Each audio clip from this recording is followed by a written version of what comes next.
प्राजक्ता माळी यांची पत्रकार परिषद सुरू होती आणि त्यानंतर प्राजक्ता माळी यांची माफी मागणार नाही असं धस म्हणतायत। बीड प्रकरणावरून लक्ष हटवण्याचा प्रयत्न आहे, भाजप आमदार सुरेश धस यांनी आरोप केलेला आहे। तर प्राजक्ता माळी यांची पत्रकार परिषद ऐकत होतो, त्यांनी माफी मागावी असं सांगण्यात आलं होतं त्यांच्याकडून, तर प्राजक्ता माळीची माफी मागणार नाही असं सुरेश धस म्हणतायत। बीड प्रकरणावरून लक्ष हटवण्याचा प्रयत्न करत असल्याचं धस यांनी आरोप केलाय।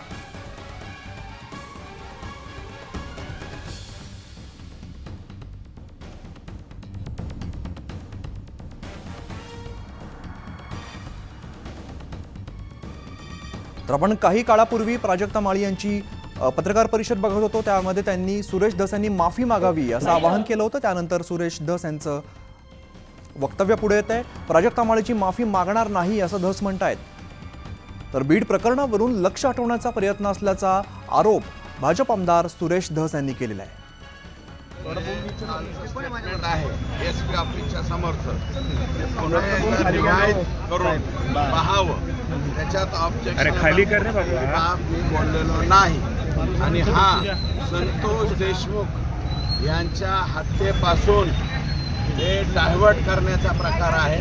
इथून पुढे तुम्ही तो प्रश्न विचारू नका। माझ्या ठाई प्राजक्ता माळी संपलेला आहे। तर इकडे बीडमधील मोर्चावरून राष्ट्रवादीच्या नेत्या रुपाली ठोंबरे यांनी फेसबुक पोस्ट करत खळबळ उडवलेली आहे। त्यांनी जितेंद्र आव्हाडांचं व्हॉट्सॲपवरचं चॅट पोस्ट केलेलं आहे। त्या चॅटमध्ये आव्हाड लोकांना आंदोलनाला बोलवण्यासंदर्भात त्यांनी त्यात सांगितलेलं आहे। तर पैशाची चिंता करू नका असं चॅटमध्ये लिहिण्यात आलेलं आहे। धनंजय मुंडेंना मदत करण्यासाठी अजित पवारांची टीम कामाला लागलेली आहे। दरम्यान हे माझं चॅट नाही असा दावा जितेंद्र आव्हाड यांनी केलेला आहे। आपण दृश्यांमध्ये जे बघतोय तो कथित चॅटचा तो स्क्रीनशॉट आपण सध्या बघतोय। जितेंद्र आव्हाड यांचं व्हॉट्सॲप चॅट असल्याचं हे सांगितलं जात आहे। रुपाली ठोंबरे यांनी अशा प्रकारची पोस्ट फेसबुकवरती केलेली आहे। रेडी ठेव शिवराज, मी पहिली तुझी पहिली भेट घेईन नंतर मोर्चाकडे। मुंड्या विरोधात आणि वाल्या विरोधात जे जे असेल ते सर्व गोळा कर। पैसे लागले तर मला फोन कर, पण मटेरियल तयार ठेव। तुझा फोन लागत नाही, सकाळपासून प्रयत्न करतोय। समोरचा म्हणला सुरू आहे फोन माझा, 51 बंद आहे तात्पुरता, मी सगळी तयारी केलीये। बरं, आता हे आवड परत बोलतायत। बरं, आणि मोर्चाच मुस्लिम आणि दलितांनाही गोळा करता आलं तर करा, पैशाची काळजी करू नका। आंबेडकरी चळवळीतील दीपक केदार माझा माणूस आहे, त्यालाही संधी द्यावी। मी सांगितलं आहे कसं काय कुणावर बोलायचं ते। उद्या मुंडेला घोडा लावू, कसा मंत्री राहतो आणि अजित याला पक्षात कसं ठेवतो ते बघू। खालचा समोरचा जो कोण आहे तो याचीच वाट पाहतोय मी, असं जे काही संभाषण आहे त्याचा तो स्क्रीनशॉट आहे। जितेंद्र आव्हाड भाऊ त्या व्यक्तीशी ते बोललेले आहेत आणि त्यांनी कुणाला तो पाठवलेला आहे। त्या वायवा जो याचा सूत्रधाराकडनं आम्हाला सूत्रांकडून हा स्क्रीनशॉट मिळालेला आहे। माझा प्रश्न एवढाच आहे, सरपंच देशमुख हत्याकांडामध्ये जे गुन्हेगार आहेत त्यांना शिक्षा झालीच पाहिजे, परंतु काही जे विरोधक आहेत ते जे स्वतःची बीड मधली राजकीय पोळी भाजण्याचा प्रयत्न करतायत। सकाळी धस होते आणि आता जितेंद्र आव्हाड आहेत। जितेंद्र आव्हाड जे काही निषेध मोर्चामध्ये बोलत होते त्याच्यावरनं ही सगळी तयारी काल छानपैकी त्यांनी केलेली आहे, परंतु याचाच अर्थ आहे की जाणीवपूर्वक जे गुन्ह्यात नाहीयेत त्यांना कसं गुंतवायचं, कसं महायुतीला कचाट्यात पकडायचं, कसं मंत्र्यांना किंवा आमदारांना बदनाम करायचा, हे षडयंत्र मोठ्या प्रमाणात रचलं गेलेलं आहे आणि हे सगळं मी महाराष्ट्राच्या जनतेसमोर ठेवलेलं आहे। हाच स्क्रीनशॉट मुख्यमंत्री। तर रुपाली ठोंबरे नेमकं काय म्हणत होत्या ते आपण सध्या ऐकलेलं आहे। तर अजित पवारांची टीम कामाला लागली आहे, दरम्यान हे माझं चॅट नाही असा दावा जितेंद्र आव्हाड करतायत। आपण पाहिलं होतं फेसबुकवरती पोस्ट करण्यात आलेली रुपाली ठोंबरे यांनी हा स्क्रीनशॉट शेअर केलेला आहे, ज्यामध्ये या कथित चॅटमध्ये जितेंद्र आव्हाड पैसे देऊन बोलवल्याचा आरोप यात करण्यात आलेला आहे। फॉरवर्ड मेसेजेस वगैरे अडचण येतात, होणार काही नाही आम्हाला माहिती, पोलीस यंत्रणा काही करणार, पण आम्ही सत्य परेशान होऊ शकतो, पराजित नाही। आता माझं एवढंच आव्हान आहे की हिंमत असेल तर माझा चॅट हा ओरिजिनल आहे हे त्या वकिलांनी सिद्ध करून दाखवावं. एकतर मी राजीनामा देईन, नाही तर त्यांनी माफी मागण्याची टायमिंग आहे. बरोबर ना, ते सगळं टायमिंग म्हणून लगेच निघतं. अहो सोशल मीडियावरती काम करणारे फार हुशार असतात. आता ह्यांनी त्याचाच वापर केला, अख्ख्या महाराष्ट्रभर तो चॅट व्हायरल केला, फार सगळ्या टीव्ही चॅनलला चालू. येणार आहे का असं चॅट करायला, तुला पैसे पाठवते ते दलित आणि मुसलमान कशाला दलित आणि मुसलमानांना मदत असतात? ते काय पैशाची हावरट आहेत काय? पैशाने विकत घेतली जातात काय दलित आणि मुसलमान? बस करा हे जातीपातीचं राजकारण, बस करा, बंद करा. ह्याच्यानेच वाटोळं झालं महाराष्ट्रात. हे जे काय घडतंय ना बीडमध्ये, ज्याचे जे पडसाड उमटत आहेत, ते जातीपातीच्या राजकारणाला करता ना, त्याच्यातनं हे परिणाम दिसतात. बंद करा, बंद.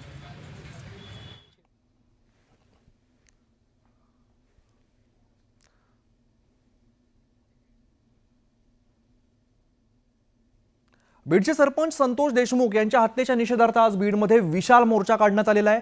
या मोर्चामध्ये सर्वपक्षीय नेत्यांनी सहभाग घेतलेला आहे. या मोर्चामध्ये टार्गेट करण्यात आलेला आहे ते मंत्री धनंजय मुंडे आणि वाल्मिक कराडना. संतोष देशमुख हत्या प्रकरणी वाल्मिक कराड यांचं नाव चर्चेमध्ये आहे. कराड धनंजय मुंडेंचे जवळचे असल्यामुळे मुंडे त्यांना वाचवत असल्याचा आरोप यावेळेला करण्यात येतोय. धनंजय मुंडेंची मंत्रिमंडळातून हकालपट्टी करा अशी मागणी सर्व नेत्यांनी केलेली आहे. तसंच वाल्मिक कराडला अटक करून 302चा गुन्हा दाखल करण्याची मागणी सुद्धा यावेळेला करण्यात आलेली आहे.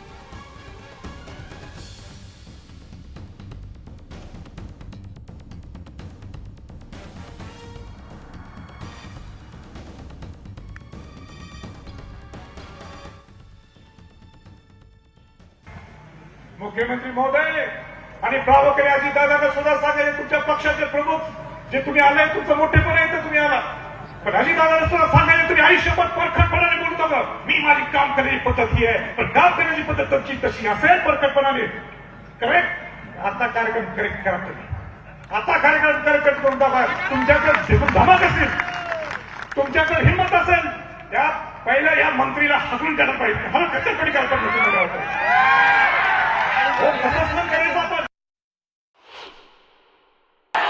आणि हे आदरणीय धनंजय मुंडे साहेब, तुम्हाला या मंत्रिमंडळात राहायचा नैतिकतेचा अधिकार नाही. तुम्हाला जर खऱ्या अर्थाने या बीड जिल्ह्याला न्याय द्यायचा असाल आणि तुम्ही जर खरंच सत्यवादी असाल, या बीड जिल्ह्याच्या मातीमध्ये तुमचा जन्म झाला असाल, तर तुम्ही बीड जिल्ह्याच्या जनतेला सांगून द्या, फेकतो राजीनामा आणि चौकशीला सामोरं जातो. का करत नाही तुम्ही? तुम्हाला कशाला पद पाहिजे? आमचे मुर्दे पडायला, आम्हाला मारायला?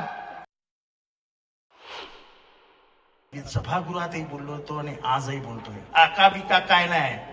आकाचा बाप कोण आहे? कोण आहे? अजून जरा जोरात सांगा. एवढी जनता सांगते तरी आपण नाव नाही घेत. अहो, एवढ्या जनतेला माहिती आहे हक्काचा बाप कोण आहे, तर त्याला मंत्रिमंडळात ठेवलाय कशाला? त्याला मंत्रिमंडळात पहिला आखला. लोकांकडून ही मागणी आली की ह्यांना, ह्या वाल्मिकांना संरक्षण हे जे आहे धनंजय मुंडे साहेबांचं आहे. एक तर या केसमध्ये 302 मध्ये कटकारस्थानमध्ये त्याचं नाव आलं पाहिजे. वाल्मिक कराडला अटक झाली पाहिजे. ही केस अंडर ट्रायल चालली पाहिजे. ही फास्ट ट्रॅकवर चालतात म्हणून सरकारने जाहीर केलंय. जोपर्यंत धनंजय मुंडे साहेबांचा राजीनामा घेतला पाहिजे.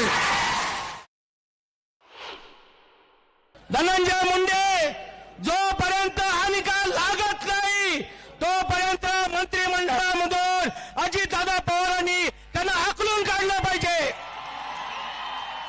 आणि ज्या अजितदादा पवारांनी त्या परिवाराला भेट दिली, एक माणुसकी म्हणून त्यांना खातं वाटप देणं गरजेचं नव्हतं, पण ते झालं.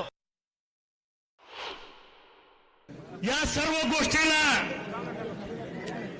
ज्यांनी या वाल्मिक कराडच्या पाठीमागे आपली शक्ती उभी केली, ते धनंजय मुंडे मंत्रिमंडळामध्ये असल्यास या केसमध्ये कोणालाही न्यायाची अपेक्षा नाही. आणि म्हणून या निमित्तानं मी मुख्यमंत्री आणि अजितदादांना विनंती करतो की या केसचा निकाल जोपर्यंत आरोपीला फाशी होत नाही तोपर्यंत त्यांचं मंत्रिपद काढून घ्यावं. एक निपक्षपातीपणे हा तपास झाला पाहिजे. तर आमदार सुरेश धस यांनी पंकजा मुंडेंना सुद्धा सवाल केलेले आहेत. पंकुताई, तुम्ही 12 डिसेंबरला विमानतळावरती उतरला. लोकनेते गोपीनाथ मुंडे साहेबांची जयंती होती, पण वाकडी वाट करून तुम्ही संतोष देशमुखांच्या घरी का नाही गेला, असा सवाल आमदार सुरेश धस यांनी पंकजा मुंडेंना केलेला आहे. तर पंकजाताई, तुम्हाला चांगले लोक चालत नाहीत, तुम्हाला जी हुजरी करणारे लोक हवे आहेत. 2019 मध्ये पंकजाताई तुम्ही होतात, तुम्ही का रोखलं नाही, असा सवाल सुद्धा उपस्थित केलेला आहे, त्यांच्यावरती निशाणा साधलेला आहे. तर प्रकाश सोळंके यांनी सुद्धा पंकजा मुंडेंवरती टीका केली आहे. आणि जे माणसं चांगले आहेत पंकुताई, तुम्हाला माणसं जमत नाहीत, तुम्हाला असे पाहिजे जे हुजूर जे आमची औलाद जे हुजूर करणारे नाही.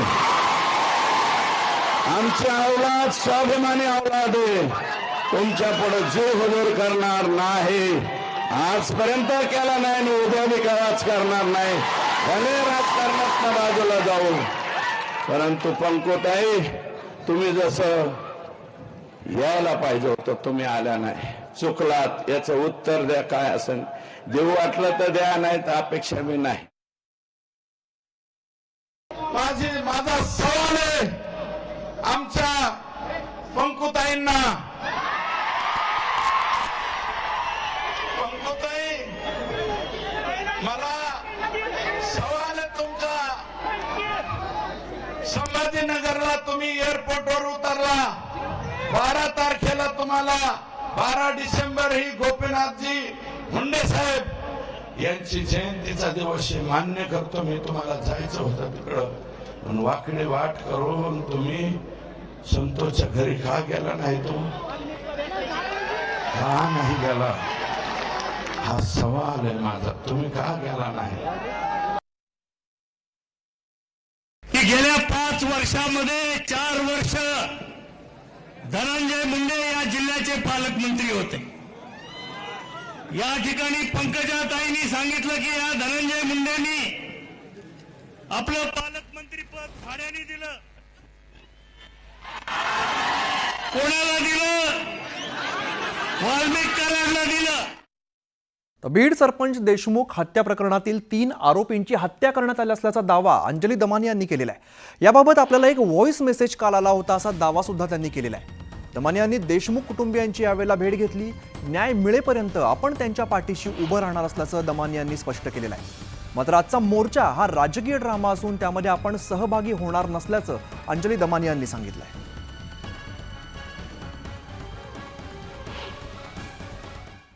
आम्ही जोपर्यंत वाल्मिक कराडला अटक होत नाही आणि धनंजय मुंडेंना त्यांचं मंत्रिपद सोडायला आम्ही भाग पाडत नाही, तोपर्यंत आम्ही तिथे ठिय्या आंदोलन द्यायचं ठरवलंय. कारण आम्हाला धनंजय मुंडे सारखे मंत्री नकोत.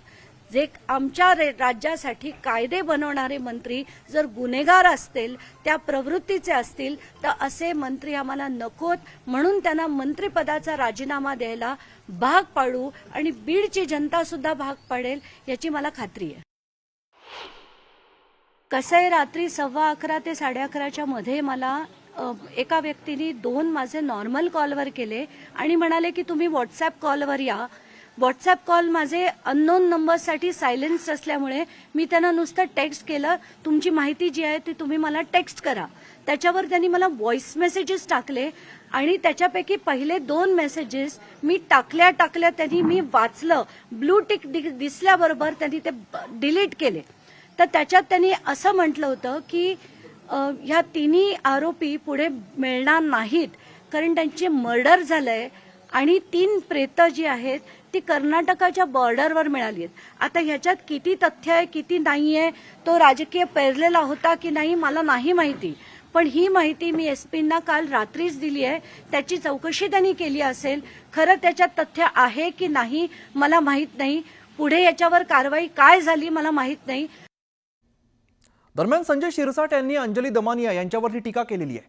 अंजली दमानिया बोगस आरोप करत असतात. तुमच्याकडे माहिती असेल तर पोलिसांना द्या. हत्या झाली तर त्यांचे मृतदेह कुठे आहेत? सरकार तुमच्या पाठीशी उभं आहे. बेछूट आरोप करण्यामुळे सगळं बिघडतंय.